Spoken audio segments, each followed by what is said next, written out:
नमस्कार, मैं हूं अंकुर और आप देख रहे हैं सत्यहिंदी.com। सत्य हिंदी की खबरें शुरू करें उससे पहले आपको ये बता दें कि सत्य हिंदी का ऐप आ चुका है। उसको डाउनलोड करने के लिए आपको इस वीडियो के डिस्क्रिप्शन में जाना होगा, वहां से आप ऐप डाउनलोड कर सकते हैं। ऐप को आप गूगल प्ले स्टोर से भी डाउनलोड कर सकते हैं। अब एक नजर डाल लेते हैं अब तक की सुर्खियों पर। टूलकिट वाले मामले में अब दिल्ली पुलिस ने उन 2 कांग्रेस नेताओं को नोटिस भेजा है जिन्होंने बीजेपी के राष्ट्रीय प्रवक्ता संबित पात्रा के खिलाफ शिकायत दर्ज कराई थी। शिकायत दर्ज कराने वाले कांग्रेस के नेता राजीव गौड़ा और रोहन गुप्ता से पुलिस ने जांच में शामिल होने और अपने बयान दर्ज कराने को कहा है। इन नेताओं ने टूलकिट को फर्जी बताकर पात्रा के खिलाफ शिकायत दर्ज कराई थी। टूलकिट वाले मामले में कांग्रेस के पूर्व अध्यक्ष राहुल गांधी ने ट्वीट कर प्रतिक्रिया दी है। उन्होंने लिखा है कि सत्य डरता नहीं। इसके साथ ही उन्होंने हैशटैग में टूलकिट लिखा है।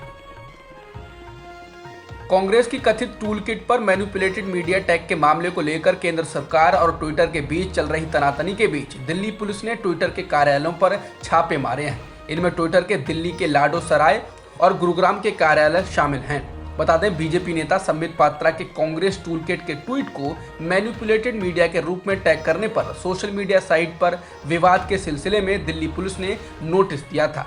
इसके बाद ही दिल्ली पुलिस की टीमें सोमवार शाम ट्विटर इंडिया के दफ्तर में पहुंची। पुलिस इनके दफ्तर में गई और उनके नोटिस का जवाब मांगा।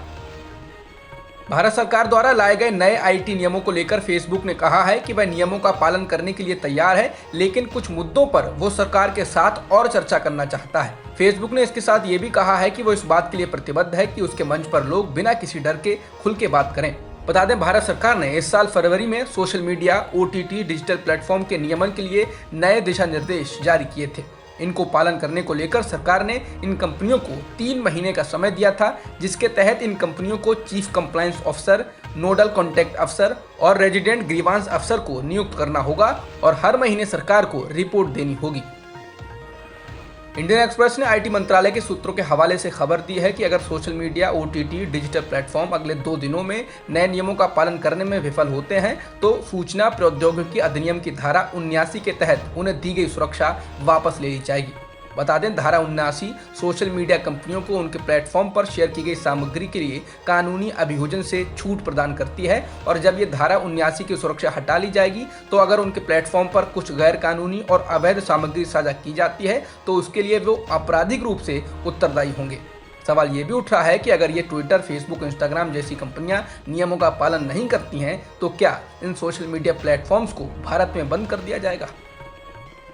उत्तर प्रदेश के विधानसभा चुनाव से पहले RSS ने अपनी सक्रियता बढ़ा दी है। यूपी में पंचायत चुनाव के नतीजों के बाद भी बीजेपी और RSS काफी सावधान हो गए हैं और मौजूदा सियासी स्थिति और भविष्य की रणनीति की रूपरेखा तैयार करने के लिए मंथन कर रहे हैं। इसी क्रम में दिल्ली के बाद अब लखनऊ में राष्ट्रीय स्वयंसेवक संघ के सरकार्यवाह दत्तात्रेय होसबोले प्रदेश के संघ के बड़े पदाधिकारियों के साथ बैठक कर रहे हैं। कयास तो ये भी लगाए जा रहे हैं कि कोरोना संकट में लगे दागों को साफ करने की कोशिश में बीजेपी से लेकर सरकार तक में बदलाव किया जा सकता है।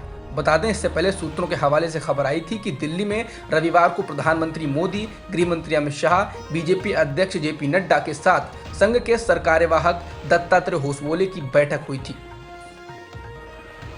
भारत में पिछले एक दिन में कोरोना संक्रमण के मामले 2 लाख से कम आए हैं। पिछले एक दिन में देश में 1,96,000 कोरोना संक्रमण के मामले दर्ज किए गए हैं और 3,511 लोगों की जान गई है, जिसके बाद देश में कुल सक्रिय मामले 25,86,000 से अधिक हो गए हैं और कुल मृतकों की संख्या 3,07,000 से अधिक हो चुकी है।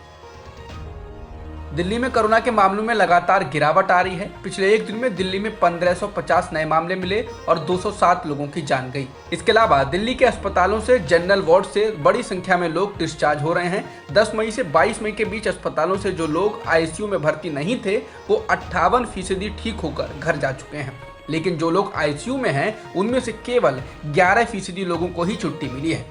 10 मई को ICU में 5,403 मरीज थे, जो कि 22 मई को 4,798 थे। हालांकि कुल सक्रिय मामलों में 67% की गिरावट आई है। पहले सक्रिय मामले जहां 84,000 के करीब थे, वो अब 27,000 से कुछ अधिक हैं। कोरोना महामारी में जान गंवाने वाले अपने कर्मचारियों को लेकर टाटा स्टील ने एक सराहनीय और बड़ा ऐलान किया है। टाटा स्टील ने कहा है कि वो भारत में अपने उन कर्मचारियों के परिवारों को वेतन देना जारी रखेगा जिनकी मौत कोरोना के कारण हुई है। कंपनी ने कहा कि वो परिवार को तब तक वेतन देंगे जब तक वो कर्मचारी जिसकी मौत हुई है वो 60 साल के नहीं हो गए होते, यानी रिटायर नहीं हो गए होते। कंपनी ने कहा कि वो पीड़ित परिवारों को घर और मेडिकल सुविधाएं भी मुहैया कराएगी। कंपनी ने यह भी कहा कि वो मृत कर्मचारियों के बच्चों की शिक्षा का भार भी ग्रेजुएशन तक उठाएगी। पंजाब नेशनल बैंक यानी पीएनबी में हुए 14,000 करोड़ के घोटाले का मास्टरमाइंड मेहुल चौकसी एंटीगुआ से गायब हो गया है। चौकसी के वकील विजय अग्रवाल ने उसके गायब होने की पुष्टि एनडीटीवी से की है। इस खबर के बाद भारत के साथ ही एंटीगुआ में भी हड़कंप मच गया है। मेहुल चौकसी 2018 में भारत छोड़कर भाग गया था। एंटीगुआ की पुलिस ने उसकी तलाशी के लिए जोर शोर से अभियान शुरू कर दिया है। एंटीगुआ के प्रधानमंत्री गैस्टन ब्राउने ने भी कंफर्म किया है कि चौकसी गायब है और उसके परिवार ने उसके गायब होने की रिपोर्ट दर्ज कराई है। उन्होंने कहा है वह इस मामले में पड़ोसी देशों की भी मदद लेंगे। एलोपैथिक दवाओं के खिलाफ दिए गए बयानों के कारण इन दिनों मीडिया में चर्चाओं का केंद्र बने योग गुरु बाबा रामदेव के डेयरी बिजनेस का काम देखने वाले शख्स की कोरोना से मौत हो गई। इनका नाम सुनील बंसल था और वह पतंजलि आयुर्वेद लिमिटेड की डेयरी डिवीजन में वाइस प्रेसिडेंट के पद पर थे। 57 साल के बंसल की मौत पर पतंजलि ने कहा है कि बंसल का इलाज एलोपैथिक दवाओं के जरिए चल रहा था। कोरोनिल और बाबा रामदेव पर जारी विवाद के बीच अब हरियाणा सरकार ने फैसला किया है कि वो कोरोना के मरीजों में मुफ्त में 1 लाख कोरोनिल बांटेगी। स्वास्थ्य मंत्री अनिल विज ने ट्वीट कर इसकी जानकारी दी है। उन्होंने कहा है कि इसका आधा खर्च पतंजलि और इसका आधा खर्च हरियाणा सरकार उठाएगी। बता दें रामदेव अभी एलोपैथी पर विवादित टिप्पणियां करके फंस चुके हैं। कोरोनिल को लेकर भी आईएमए के महासचिव डॉक्टर जयेश लेले ने सत्य हिंदी पर कल कहा कि बाबा कोरोनिल को फूड सप्लीमेंट के रूप में बेच रहे हैं, दवाई के रूप में नहीं। हालांकि लोगों को दवाई ही बताई जा रही है। 26 मई को किसान देशव्यापी विरोध प्रदर्शन करने जा रहे हैं। इस दिन आंदोलन के 6 महीने पूरे हो रहे हैं। किसान 26 मई को काला दिन के रूप में मनाने जा रहे हैं। इसको लेकर पंजाब और हरियाणा जैसे राज्यों से किसान दिल्ली की सीमा की ओर बढ़ रहे हैं। वहीं संयुक्त किसान मोर्चा के सदस्य और क्रांतिकारी किसान यूनियन पंजाब के अध्यक्ष डॉक्टर दर्शनपाल ने कहा कि हम गाँव, शहरों और दिल्ली की सीमाओं पर विरोध प्रदर्शन करेंगे।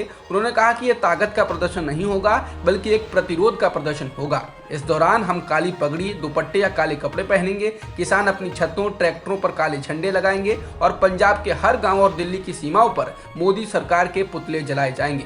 इस दौरान सोशल डिस्टेंसिंग और कोरोना को लेकर बाकी नियमों का पालन किया जाएगा।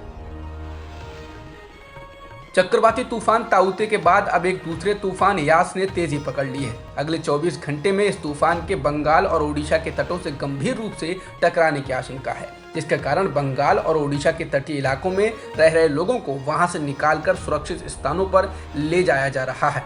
मुख्यमंत्री ममता बनर्जी ने तो ये आशंका जताई है कि ये चक्रवाती तूफान यास साइक्लोन अम्फान से ज्यादा तबाही मचा सकता है। अब तक की खबरों में इतना ही। बाकी खबरों के लिए बने रहिए सत्यहिंदी.com के साथ। सत्य हिंदी का ऐप डाउनलोड करें गूगल प्ले स्टोर पर।